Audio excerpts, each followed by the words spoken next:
Now, without further ado, it is my pleasure to introduce the moderator of this session, Matt Carmichael, editor of Ipsos's What the Future magazine. Matt, over to you, please.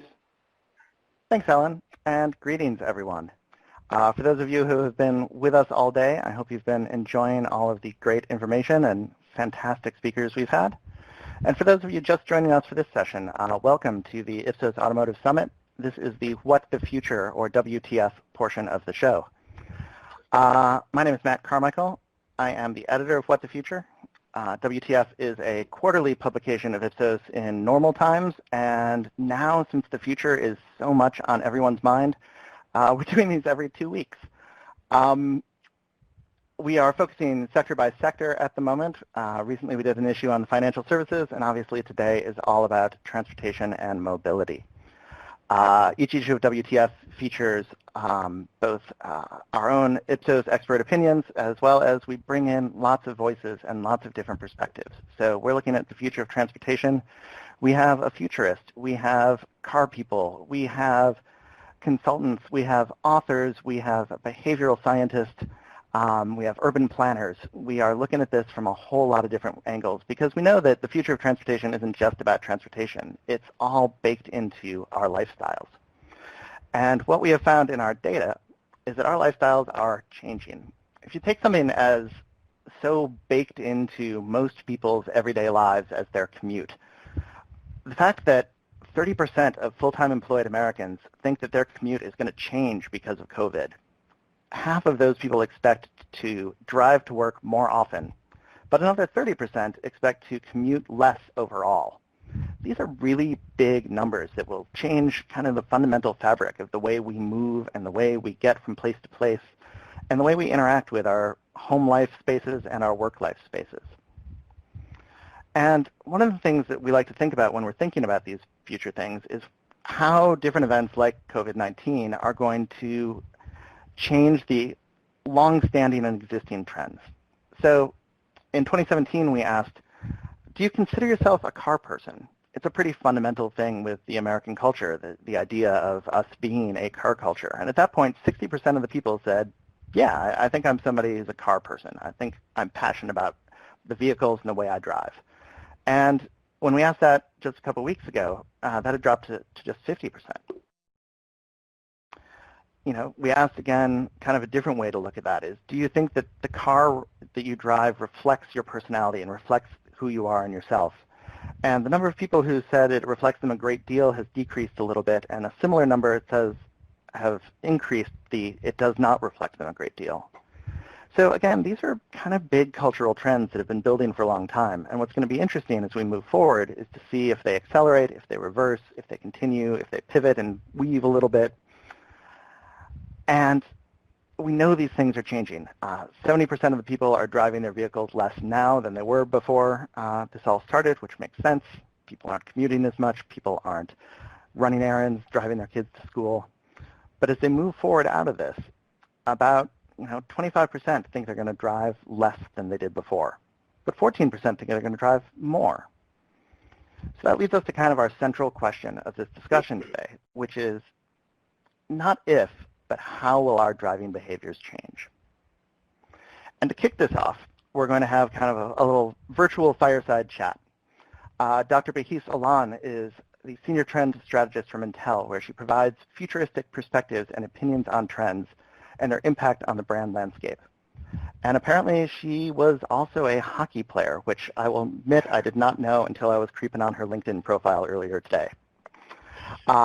She is joined by Oscar Yuan, who's kind of the overall moderator of the WTF franchise, and he's the president of Ipsos Strategy 3, where he leads a global consultancy dedicated to combining consumer insights with marketing and business strategy. And I know a deep secret about one of his early jobs, which I don't know if he will share. But I will kick it off to them. They're going to talk a little bit about the changing role of cars in our lives. And I will leave it up to you. You have the floor. Fantastic. Thank you, Matt. And I'll perhaps share my first job. I grew up in Orange County, California, which you can have a think about what's down in Orange County, California, and we can talk about that maybe at the end of this call. But let's start, Bahis, about give me your sense on what's going to happen in the car market, right? I think the question Matt asked was how will our behaviors change? And I think right now the data we're seeing is a bit all over the place, right? Some people say, oh, I'm going to drive less, I'm going to be working from home more. On the other hand, we're seeing people saying, well, my car is my safe haven, right? It's clean, it protects me, I'm not going to take public transportation anymore. On the one hand, people are saying, we're going into a recession and I need to save money, I'm not going to buy a new car. On the other hand, we see that Hertz filing for bankruptcy puts 500,000 used vehicles on the market that's going to completely change pricing, right? So we're seeing a lot of these tensions in the car automotive space. Give me your sense on where you think things are headed, right? Are we going to drive more? Are we going to drive less? Are people going to buy cars? Are people not going to buy cars? And we can double click into some of those things. Thank you so much. Oh. Yes, I'm exposed. I used to be the captain of the ice hockey team in Turkey, women's ice hockey team. So I love hockey still, Blackhawks, Chicago. It's very great question. Thank you so much, Oscar. Thanks for my Ipsos team for inviting me here. I have been collaborating on several discussions, and I learn more each time I meet with you guys. So I like using concepts to answer some questions, to understand some dynamics. From the start of this pandemic, everybody was asking, how did the consumer behavior, how did the consumer culture change, and which of these behavior will persist and be permanent as a result? So I find a couple of concepts very important. Routines, habits, and rituals are important consumer concepts to understand the permanence and persistence of behavior beyond COVID. Why? Because these behaviors, these different types of behaviors have different resiliences. Habits or routines are easier to build, easier to dissolve. On the other side, rituals are more difficult to build and more difficult to resolve. They're more resilient. Everybody talks about unprecedented as the keyword. For me, the keyword is resilience. So these concepts have different resiliences in the face of change. Routines are about how we navigate through change, right? Routines are behaviors that we do to navigate through change. Rather, the habits are automated decisions that we make so that we can make multiple decisions. Rituals are more symbolic, more communal. So when we look at how car behavior, it's a habit for you to commute to work, maybe through public transportation. You might keep that habit, but you might have a different routine around it, right? You do it in different ways. We can give examples from other categories. The Starbucks, you might have a habit of drinking coffee every morning, but now you're drinking it at home. You have a different routine about it. So the habits might stay the same, but the routines might change, or vice versa. So it's very important to understand how these change as a result of COVID, and what are the routines changing in terms of car behavior, car driving behavior, using public transportation, and how our habits are changing, how our rituals are changing. Not only about car, what we do with the car, right? We remember Christensen about the hiring milkshake for a job. So that was also related to our car consumption. So how is it changing other categories that we do around the car, about the car, or inside the car? So that's also very important. And I very much agree with Matt that human behavior is very difficult to change, right? These are cultural, concepts. So as we go through COVID, these changes produce some frictions. One of those frictions is inside and outside, as I identified.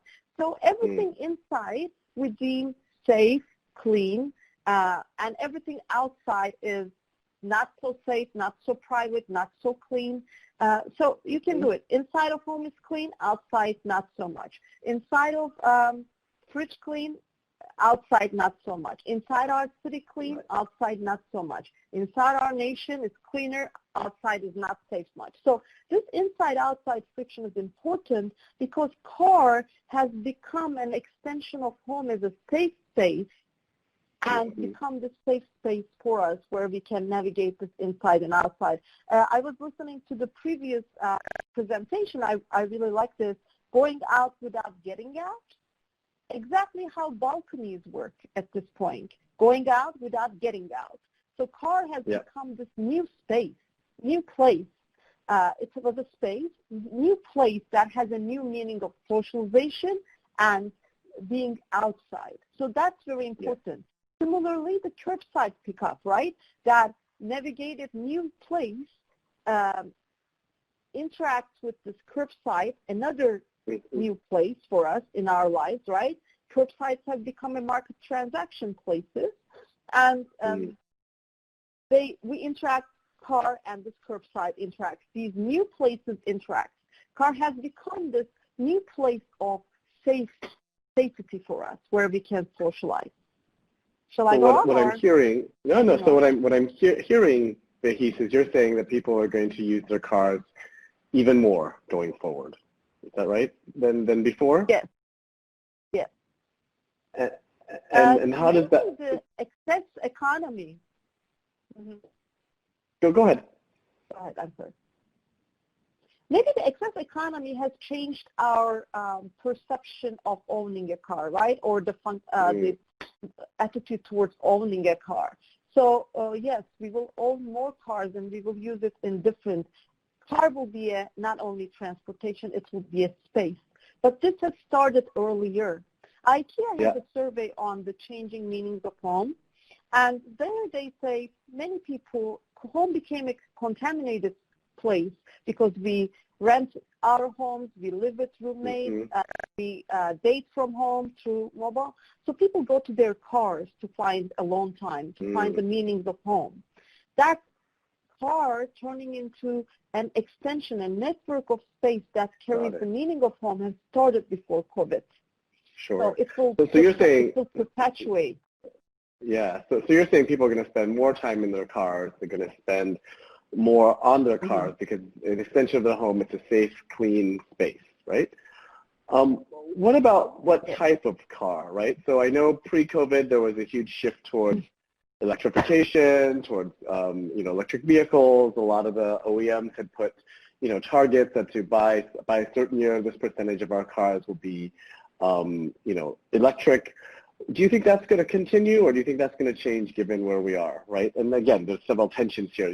On the one hand, as we head into a recession, or perhaps already in a recession, people have less money to replace current cars they own with electric vehicles, which by nature are more expensive. On the other hand, I think what COVID has exposed is perhaps that we are much more susceptible to what happens in nature and climate change and a lot of the things that are happening as a result of our impact on the environment, right? So kind of where do you sit and where do you land on what's going to happen in the world of moving towards electrification, towards electric vehicles? Is that going to accelerate, or do you think that's going to slow down? This is very important. If the car has become a part of essential because of safety, because of socialization, this medium of socialization, drive-ins, I was very happy to see those numbers in the previous survey, in the previous presentation. Yeah, drive-ins, like if I need socialize, if I need car to socialize, if I need car to go out, work, do stuff, travel, have a summer vacation, then I will consider car as an essential. That means like if it's in my essential, then I will put some money on it. Two ways I can put money on it. Either I might buy a new car because I want to own. I was using Uber and everything, but I want to own right now. Or I might extend the life of the car that I have, right? So I might have a good maintenance. I might extend the life of the car. So the electric, definitely there will be more car ownership. The technology that is required for self-driving cars and electric cars is dependent on other technologies, especially self-driving car, right? In electric car, do we have the infrastructure? Do we have the enough electricity grid, electric energy grid? So it's dependent on other technologies. So depending on the part of the nation, we will see penetration and further adoption of electric cars maybe, but also it's very much dependent on these other technologies. Electric car, what I am really fearing is this couple of decades we have trained the consumers about making sustainable choices. But the fear, the elevated fear might make consumers unlearn or put those sustainability concerns to aside when making these type of decisions, especially coupled with the recession and the ambiguity about the economic conditions might make sustainability as a secondary motivator, and that is scary. Not only in car, everywhere, like single-use products, all these plastic cups and everything. So sustainability might take a different hit from this. We will see. Yeah, interesting. And on the same, in the same vein, just trying to get granular, when it relates to autos and OEMs. You talked a lot about early on, the inside versus the outside of people being comfortable in their car, being safe. Do you think there's going to be a movement towards larger vehicles, right? So we know kind of prior to COVID, there's been a shift, towards trucks and SUVs, and some OEMs have been stopped manufacturing sedans, right? On the other hand, of course, they are expensive. They are gas guzzling, which is challenging in a time when we might be going into recession. What's your, as a futurist, what's your kind of view on the types of cars that people are going to buy? Is there going to be a shift in that, or what is that going to look like in the next 3, 5, 10 years? Yeah. So I was already seeing that car turning into this space place. There's a conflict between psychology and sociology about what is a space, what's a place, so I use both of them. So turning into the space and place. McDonald's was trying to understand how it can turn the self-driving car into a dining space. Everybody is trying to capitalize on the freed up hands and freed up time that people will have in a self-driving car. So what can we do in a dining space, right? Like if car becomes a dining space. Disney was trying to turn the car into an entertainment space. They had projects with Audi. They were producing some VR, AR, and mixed reality solutions that will be used in the car that uses the actual street and layer them with virtual and augmented layers. And if Sephora is smart, or if any car company is smart enough to go to Sephora, if people don't feel private at home, especially with these enforced socialization during the pandemic, can car be a me time space? So when you have these, then you think about the design of the car differently. If I'm going into a dine-in theater or dine-in concert, a drive-in concert, drive-in theater, then where will I put the popcorn? Or where will I put the, I will be like, we will not be able to see each other. Car wasn't a social place.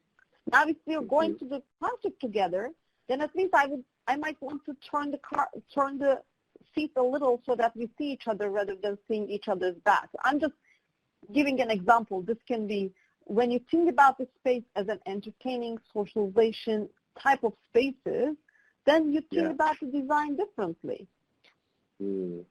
Right? So can there be some ways to feel the concert?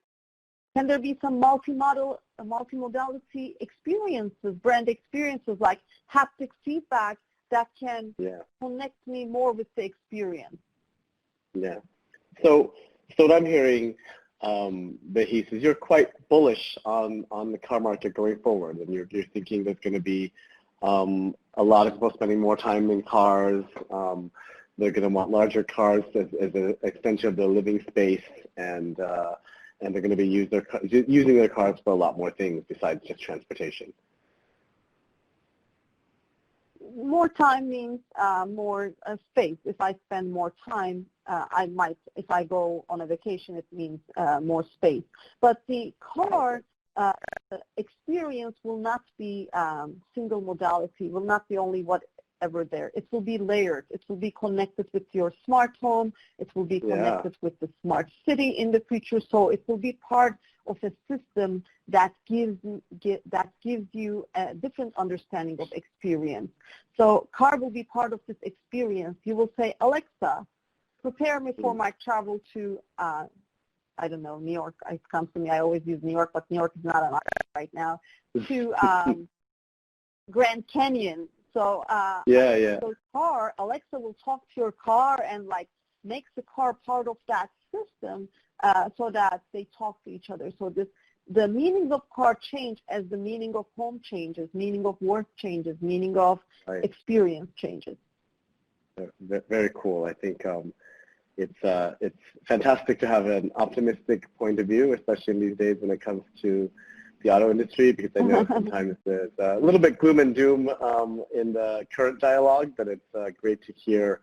I think we have brighter days ahead, which is fantastic, and I'm looking forward to doing all of those things in my car. Of course, not things that I had when I was a kid growing up in Orange County and driving to my first job at Disneyland. So perhaps looking forward to how that will evolve. That's also very important. That's also very important. These dystopian, utopian narratives are important. Right? Why are we feeling the ups and downs? Because the market is that way. The narratives, the myth market in the marketplace or how this problem is talked to us is basically the dystopian and utopian narratives, right? There's the dystopia of like there's no vaccine, we will all die, the death, the unemployment, this ambiguity, this fear. On the other hand, the climate is doing better. We needed to slow down. We needed to have time to ourselves. So this is very much how things, the narratives are working right now. Dystopian, utopian narratives are working together as a friction on the top of each other. Fantastic. That's a good thing to look forward to, Behis. And thank you for your time. And thank you. Can't wait to see how things develop. Thank you. Over to you, Matt. Thank you. Thank you very much. That was a great discussion. And you heard Behis talking a little bit in the beginning there about habits and rituals. In our own research, we show that while people are longing for their old habits and routines, they've also spent some time trying new things during this time and trying some new habits and new routines around health and around transportation and around exercise and eating and cleaning and all those things. So we want to take a little bit of time and talk a little more deeply about new habits and old habits and how habits stick. And for that, we are going to turn to Namika Sagara, who is the president of the Ipsos Behavioral Science Center, where she helps clients understand why people do the things they do. She's also a visiting research scholar at Duke University. Namika, I'm handing it over to you. Thank you. Great, thanks, Matt. So if you don't mind showing the slide. So as Matt mentioned, so I will be discussing about using Ipsos habits framework, how to understand and how to predict future behaviors. But first, I would like to talk about two kind of two key premises for this session. One is something that we've been discussing for a long time, so I'm not going to spend too much time on it, but basically pre-COVID-19, our life was filled with the status quo. We had rituals, we had habits, we have this behaviors that we do so often and are comfortable, and it's almost automatic. But with COVID-19, there's a sequences of disruptive moments. Now we have to change our behaviors, stay home, not going to commute to work, we work from home, probably doing more online delivery than we used to. Another key premise for this session is that before behavioral science became popular in the industry, some of the key idea is that desire leads to behavior. Well, desire is definitely important part of making the behaviors to happen, but that's not enough. That's what behavioral sciences teaches us. Not just the desire, but also something that triggers that behavior is extremely important. So we call it cues or triggers in the session. So let me go to the next slide. I forgot that I can actually change the slide, which is great. Okay, perfect. So let me introduce you this habits framework. So habit framework consists of 3 key components. The first one is cue and behavior and reward.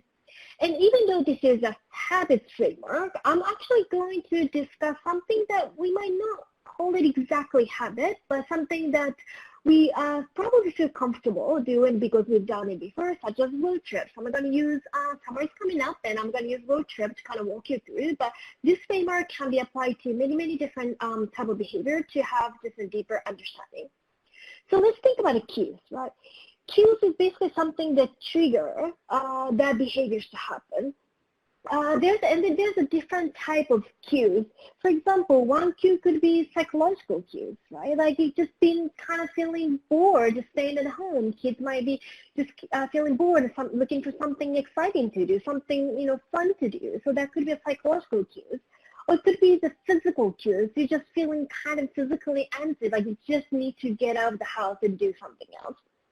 Or it could be the identity. It could be that your identity as caregiver, for example. Feel like it's time for, creating some good memory for kids. It's been a tough time. I want to do something fun for the kids. And of course, it could be context. It could be time of the year. It's the spring just has passed, and now summer's coming. Well, summer is, for a lot of people, it's a fun road trip type. So that thought itself could be a trigger. But trigger, of course, isn't enough. In order for behaviors to happen, we need to make sure that there isn't any barriers for stopping those behaviors to happen. Again, there's a multiple component of behavioral barriers. One could obviously might be financial barriers. That's something that I think a lot of us are struggling and definitely paying close attention to. Another one is just kind of the emotional barrier. Even if you have a thought of going to do a road trip, it's possible that you feel a little scared, you feel anxious, you feel just kind of uncertain how that might work out. Another is physical accessibility or the ability to actually engage in the behaviors, such as are the places you want to go open? Are the theme park open? Are the museums open? Also, another barrier is knowledge barrier. Do you know how do you find out if those places are open? Are the beaches open? Are the park that you want to go open? The restaurant open? And how do you make that happen? Is there any protocol you need to fill out? Is there any pass you need to buy? There's a lot of new knowledge that you need to acquire. Another thing is the effort, or oftentimes it's the perceived effort, the amount of effort you think it takes to make it happen, which is oftentimes correlated with the knowledge. The micro knowledge usually correlated with higher perceived effort. Now let's imagine that you're able to actually go on a road trip and think about the different rewards, right? Because in order for this behavior to become more or less habitual, maybe not the daily habitual, but maybe a new habitual behavior, you need to have some kind of positive feedback. So it could be, one obvious one is the functional reward, just getting the road trip done. It could be the emotional reward, having fun with your friends and family, the people that you visited. Also, it could be the social reward, being able to spend time with your friends and relatives.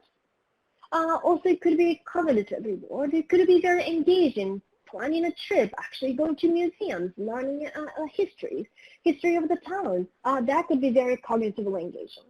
Another is sensory, right? Like just getting out of the house, feeling that fresh air, opening your the car window down, feeling that air, that could be a positive sensory reward. Unfortunately, the reward is not always positive. Sometimes rewards could be negative. The functional negative reward. Well, negative reward, you can kind of think of it as sort of negative consequences. It's possible that the road trip simply just didn't work. The negative emotional reward is that you are just end up being anxious the whole time. The social aspect is, one thing that's really interesting is sort of the emergence of new social norms.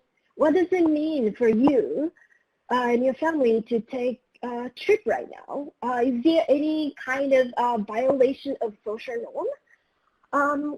Cognitive negative consequence could be something like it was just simply too exhausting mentally. So that could be a negative cognitive reward. So these are the different type of positive and negative rewards. I just walk you through cues and behavior rewards. In terms of cues, there's a functional, physical, psychological, and contextual cues that make behavior likely to happen. And also behavior barriers, some of the things that you want to pay attention to is financial, emotional, and ability and accessibility to those resources, and knowledge and perceived effort. And we also talk about functional, emotional, social, cognitive, and sensory rewards. So if you have any targeted behavior, that could be the usage of the car for road trip, or it could be adopting a new electric vehicles, or it could be using their own cars for commute or public transportation, whatever the behavior may be, you can break it down in terms of cues. What triggers those thoughts and behaviors? What are the potential barriers? And what is the potential positive and negative reward?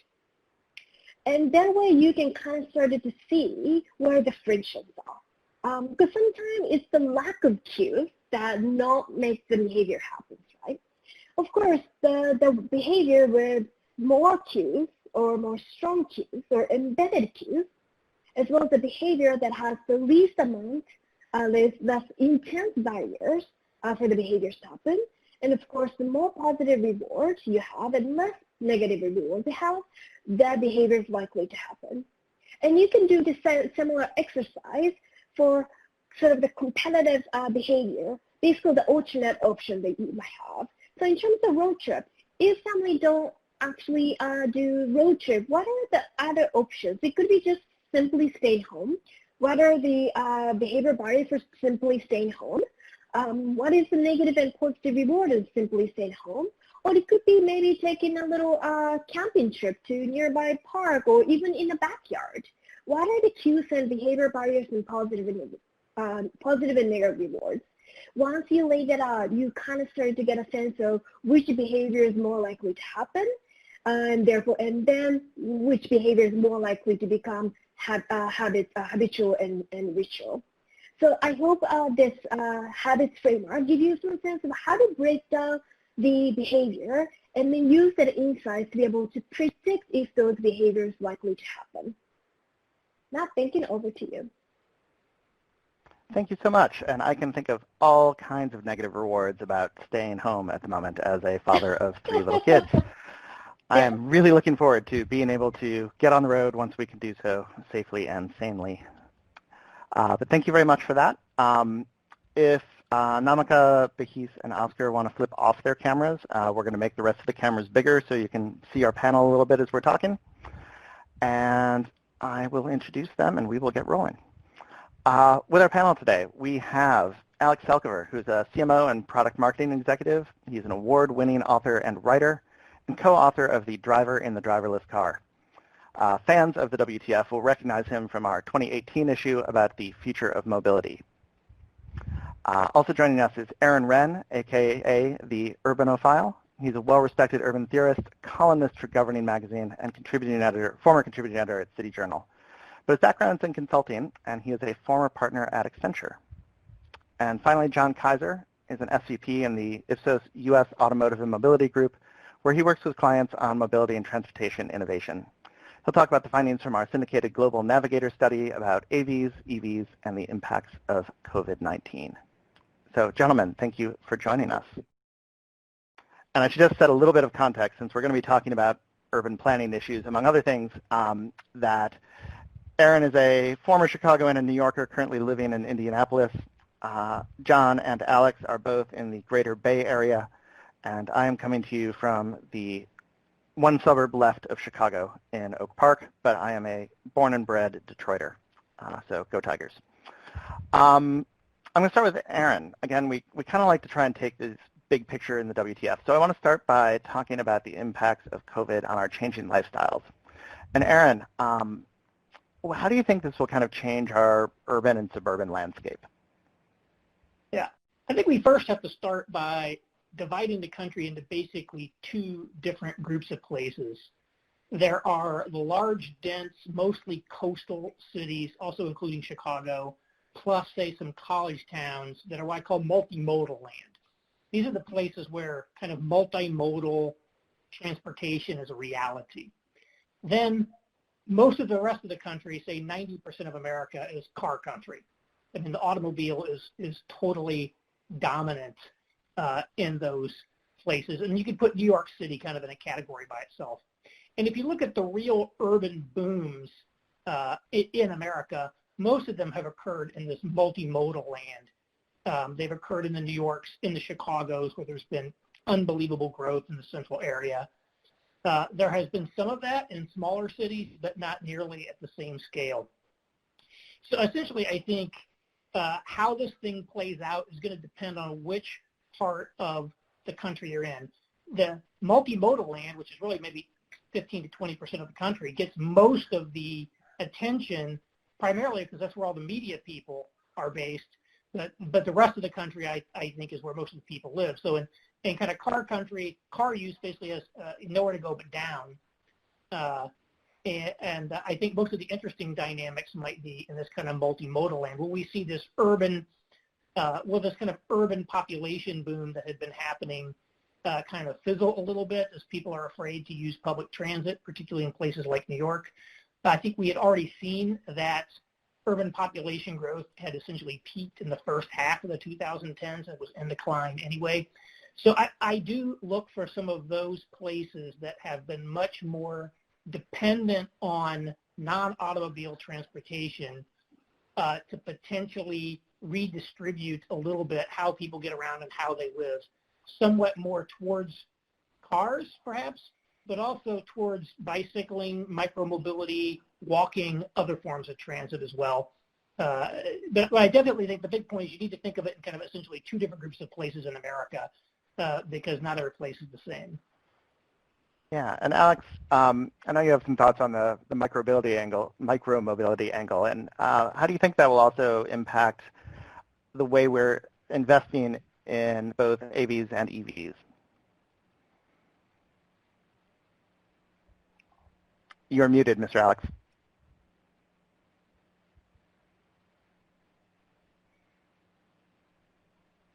How about now? Is that better? Yep, there we go. Okay, sorry. Sorry, forgive me. Anyway, I basically agree with what Aaron's saying, that we essentially have two countries in terms of mobility.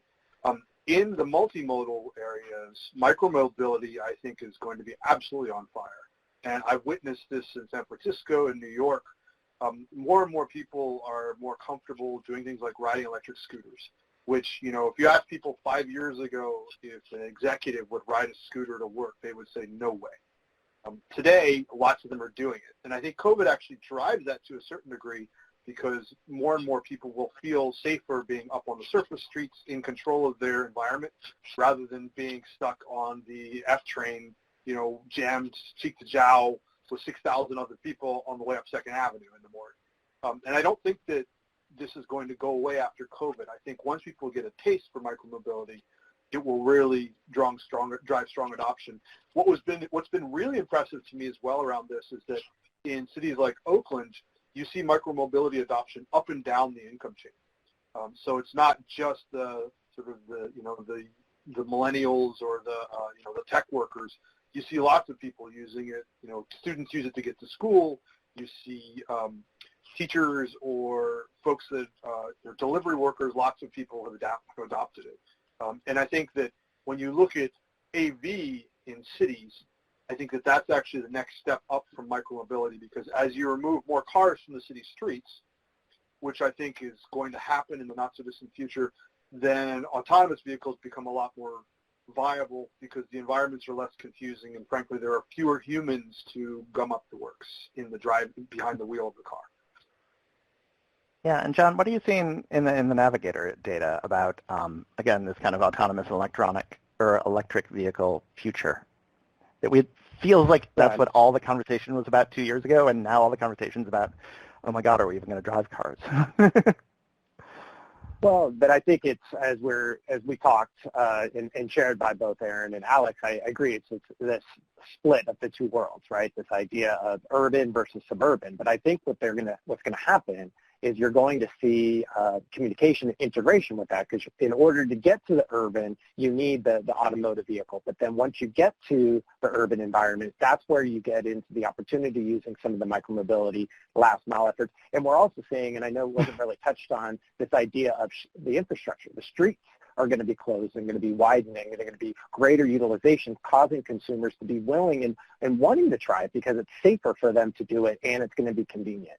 But this idea of autonomous and electrification, we're seeing from the consumer data and preferences, they're open to it. They like this idea of what it can do for them, this advancements in the technology from the electrification, and this idea of, what do you call it, self-driving or autonomous, or even prior to that, this idea of, advanced features that enable detection of pedestrians, hypothetically, right? This idea is we're going to have more pedestrians integrated into our city streets, as well as with cyclists and scooters. This idea is detecting them. How do we, get through that safely? And this idea of this transition going from, I guess, semi-autonomous to full autonomous, some of those adaptive features can be advantageous and helpful in that transition to ensure a safe environment to be traveling, ultimately.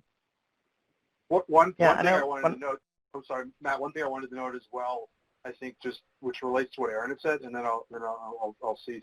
I think that the media has gotten it really wrong on autonomous vehicle adoption. I think that they've kind of, and a lot of the car companies, they focused on, we're going to figure out how to make it work in New York City.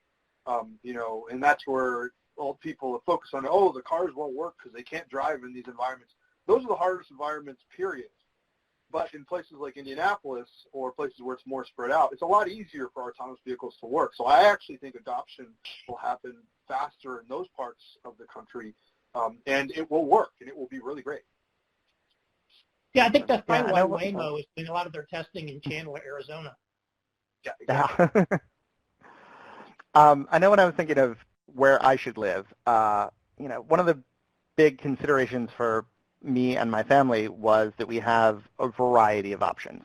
So I live in a walkable suburb. We walk our kids to school. We can walk to restaurants. We can walk to, grocery stores and convenience stores and drug stores and all those things. But I also have two different forms of public transportation, and I live right off a highway, and I live between two major airports. So we have two cars. I commute via train when I commute via train, which Lord knows when I will do that again. But I think we're starting to see a little bit of that accelerating in this time, that we're having street closures, we're having walking-only areas.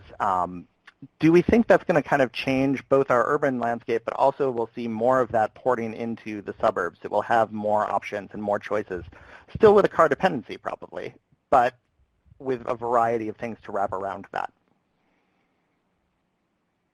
Yeah, again, I think in this, what I label car country, car usage has nowhere to go but down.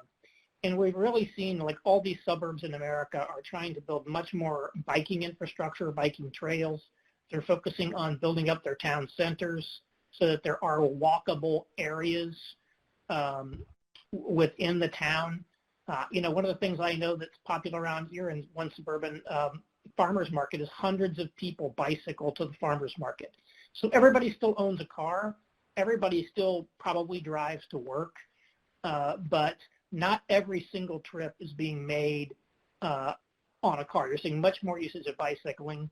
Micromobility is also becoming popular in many of these, more spread out cities because it's where maybe attractions are just too far away to comfortably walk it every time you want to do it, but hopping on a scooter to go a mile or 2 miles really makes it kind of a game changer versus getting your car. So I think there's definitely going to be a lot of shift, kind of on the margin in a lot of these places, probably not as much towards public transit, but towards some telecommuting, because I think it seems likely that remote work from home will increase somewhat, in bicycling and micromobility and other means. Yeah, we see some hints in some of our data that you bring up public transportation, that public transportation is going to be hit hardest probably of all of these things, that crowding into the subway is going to be hard. However, there are still a lot of people who are reliant on that, especially in our bigger cities. But in our data, we also see that the people who do not currently own a vehicle but are suddenly more interested in owning a vehicle are probably a lot of those public transportation riders. They're younger, they're people of color, they're people of lower income. So how do we see that balance shifting, that as people in a lot of ways lose public transportation as a viable option, are they going to have to buy more cars? Are they going to have to, unfortunately, deal with public transportation anyway? Like, how do we see that all balance shifting? I'll start with Alex on that one. So I think that actually taps to a certain degree into the micromobility question, because I mean, what I'm seeing, I think Aaron had talked about this as well too, is not just bikes but electric bikes, which are kind of the intermediate step between scooters, and they're running. You know, you can have an electric bike that runs 25 miles an hour very comfortably, which for the vast majority of car trips gets you there fractionally less quickly, and has benefits around parking. You also see more and more people everywhere across the country willing to use Uber or willing to use car-for-hire platforms for longer haul trips, or it's much easier to rent cars than it used to be. You have Zipcar, you have all these other services. So I think that in terms of them purchasing cars outright, I think that will come as sort of a final step.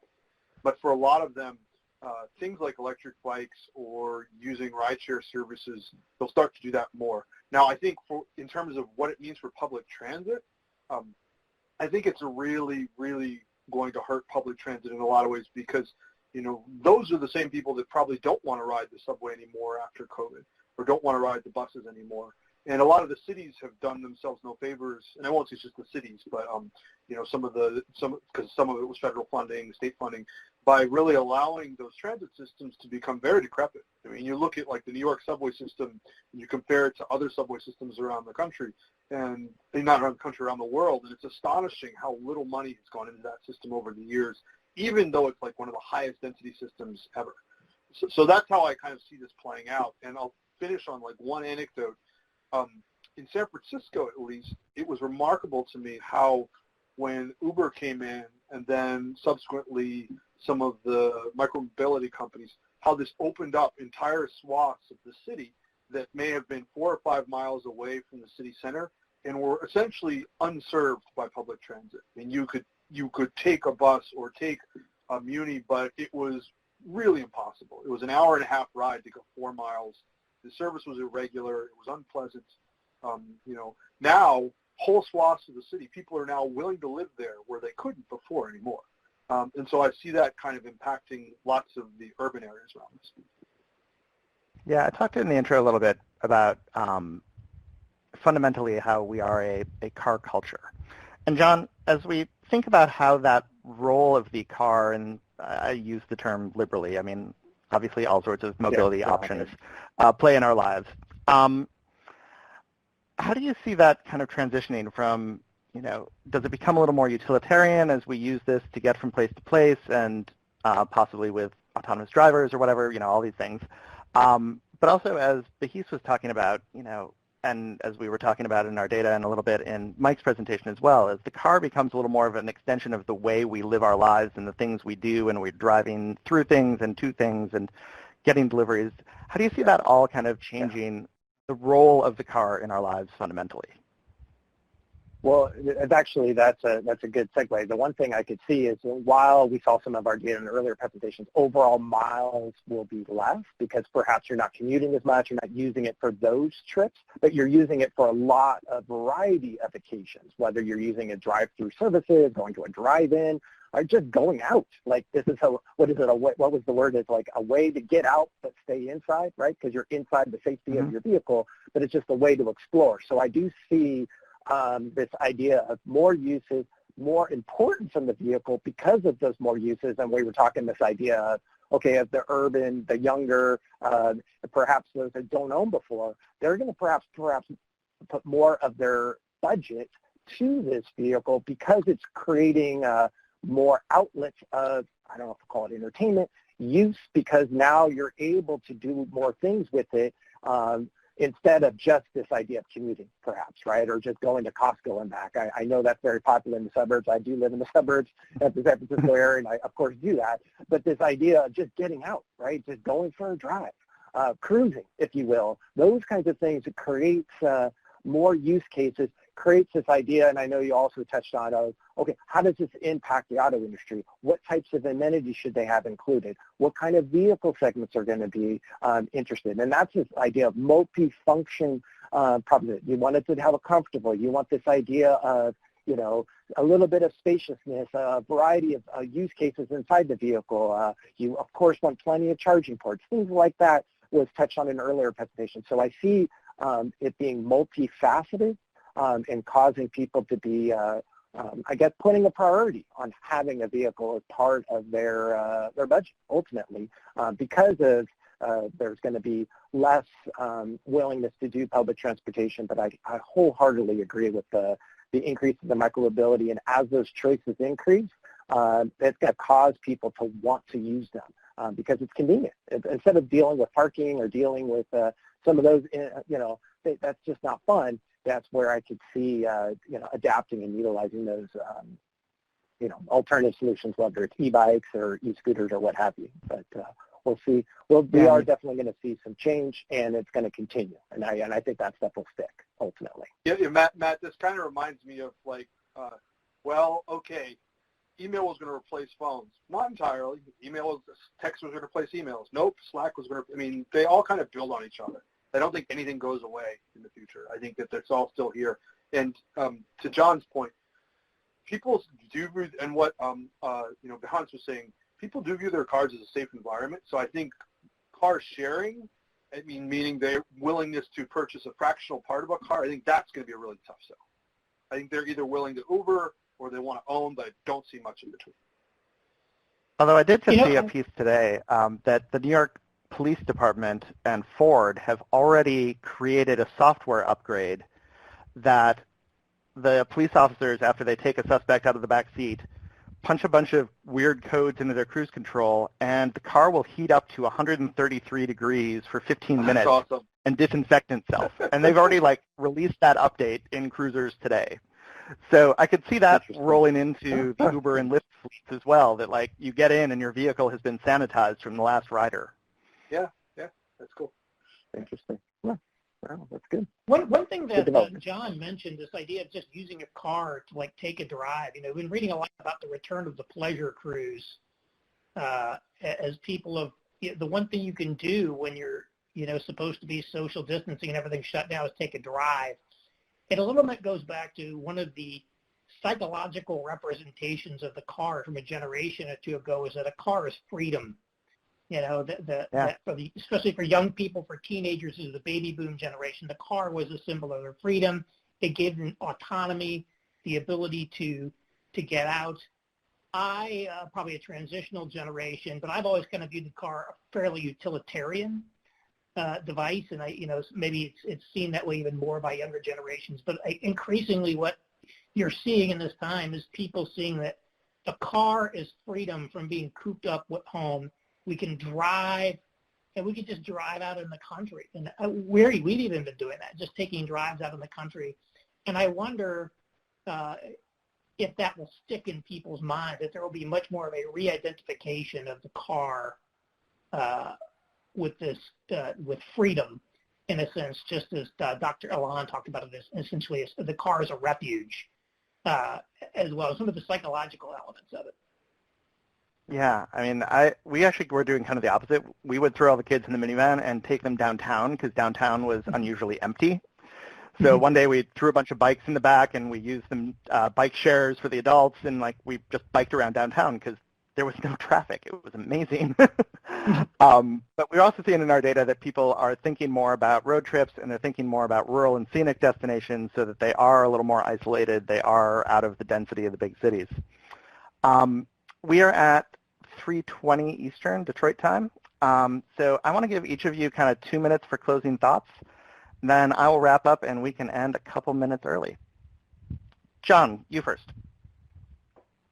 All right. Now, the one thing that I would take away from this is, as we go forward, is we just have to look at these new use cases as new behaviors for the auto industry and how that vehicle could be utilized, whether it's cruising, whether it's using it for just a drive-in experience, right? Thinking about those and expanding the horizon of what should be available in that vehicle. And I know from earlier presentations that was important, but this idea of the car is still important. It's gaining importance, even though less miles will be driven. So I just really want that takeaway. I do take a bullish and optimistic view, is that I do believe cars will remain and will be even more important to a broader set of consumers in the U.S. market. Aaron, you next. Yeah, I would just caution everybody. We all love to prognosticate the future, but COVID That's why we're here. The truth, I think we need to be aware too that we don't know exactly how this is going to play out, and so I would always have us be aware that we should keep monitoring the data going forward and see how it evolves over time, because sometimes what we think might happen is exactly the opposite that ends up happening. I keep going back to 9/11 and thinking, after 9/11, people would have said, New York, it's over for New York. People are going to consider too much terrorism risk. And the decade after 9/11 turned out to be better for New York than the decade before it. And so we can't necessarily know in advance what's going to happen. I think that's why we need to just be constantly monitoring the data going forward and dynamically adjusting, which of course is tough to do in a long lead cycle industry like the automobile industry. But it's going to be interesting to see how it plays out. Absolutely. Alex? So I think one thing we didn't talk about, which I think will be crucial, is price, actually. And I see really strong price pressures and innovation pressures being placed on the industry by the rapid growth of markets outside of the U.S. where people cannot pay $25,000 for a car. And just like we have seen in so many other technology industries, when bottom of the pyramid innovation flows upwards, it tends to benefit everybody who's buying. So I think a lot of things, you'll see much higher quality cars coming out for lower money. And I think that it will start to see the creation of these intermediate tiers. And I think that will be accelerated by decreases in price of electric vehicles or the battery packs, essentially. Because like once you remove the internal combustion engine from the equation, then making cars cheaper can be much easier than you're just strapping wheels onto a battery. Now, it may sound nutty right now, but I think that the batteries will probably be heavily subsidized by multiple governments, the production of it, and I think that the prices are going to come down faster and faster. So I think that combination will actually mean we'll have a whole lot more people with cars, but the cars will be a lot more accessible to many more people. Yeah, I mean, taking the kind of the global perspective, that's a good point to end on, that things that are here are not necessarily everywhere and vice versa. And yeah, as we've talked throughout this, it's going to affect different people differently and in different ways. So I think this has been a really great discussion. I thank you all for joining us. I would like to thank actually all of our speakers as we kind of close out the day here in What the Future Land. We've had a great lineup today. I would like to give an extra special thanks to, from our side, Ellen Alexoff, Frank Forkin, and Lara Wolf, who helped organize this great day's worth of programming and bring it all to us. This is kind of a first for us here, especially doing this virtually. So if you have feedback, please reach out to all of your Ipsos contacts. We would love to hear what you think. And thanks for coming and bringing us all these perspectives from all around the world. We'll send you a follow-up link with a recording of today's events in case you missed anything or want to review. And you can find the WTF itself with contributions from all of our WTF speakers and more at future.ipsos.com. Our transportation issue will be posted this week. We'll have a lot of feedback from the speakers you've seen here today, as well as some more. And really, I just want to end a little bit early. I know that in the future of transportation, there's a big story happening this afternoon. So we will dismiss you early so you can go and watch the live streams and the coverage of the amazing SpaceX liftoff as we have our first U.S. astronauts leaving American soil since 2011. It's a big day for private adventures in space. So thank you again all for joining us. It's been great. We've really enjoyed having you, and we'll see you next time. Thank you. Thanks, everybody. Thanks. Thank you.